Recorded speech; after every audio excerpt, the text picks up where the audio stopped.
Most African Americans were bitterly opposed to the idea of colonization. In fact, some people date the beginning of the abolitionist movement not from William Lloyd Garrison's publication of the newspaper The Liberator in 1831, which some people say, but actually in 1817. In 1816, the American Colonization Society is formed.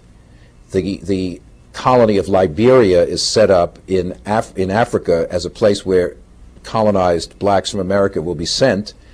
The capital of Liberia is called Monrovia, after President Monroe. So this is, a pretty close connection. In January 1817, the first black convention in American history is held in Philadelphia, free blacks from all over the country, and they strongly oppose colonization. They are mobilized into action, and they say, we are not Africans, we are free Americans.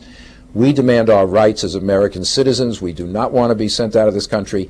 And in a sense, this is the beginning of the modern abolitionist movement, because what distinguishes abolitionists from many others is not just their hostility to slavery, but that they say black people must be recognized as Americans and given their rights as Americans. That's what makes them so unpopular in the North. Not that they attack slavery, which a lot of people will say, I'm attack slavery, but they say, no, we free the slaves and make them equal citizens in the country, and that's a very radical idea. Now, by the 1850s, there are some African Americans who do say there is no hope in this country, they'll never get equality. Martin Delany, a black abolitionist, actually goes to Africa and tours the Niger River Valley looking for a place where African Americans can emigrate to. Others look to Haiti or parts of Central America. This is different. This is voluntary emigration. It's different to say, okay, if black people want to leave, they should, than to say colonization, the government's going to ship you out, whether you want to go or not.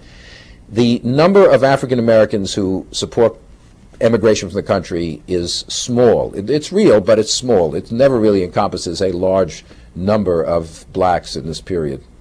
A lot of the blacks who did go to Africa actually went as missionaries, religious missionaries, to try to uplift, as it were, the native Africans and teach them Christianity.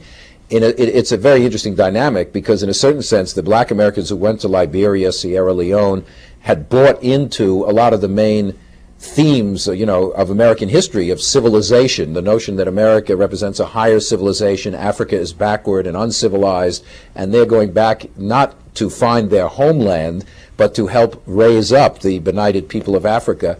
And they discover, of course, that they are very different from Africans in some ways, and it's not a homecoming in that sense, it's a missionary endeavor. So the number of black Africans who actually go to live and want to become part of African society is quite small at this time.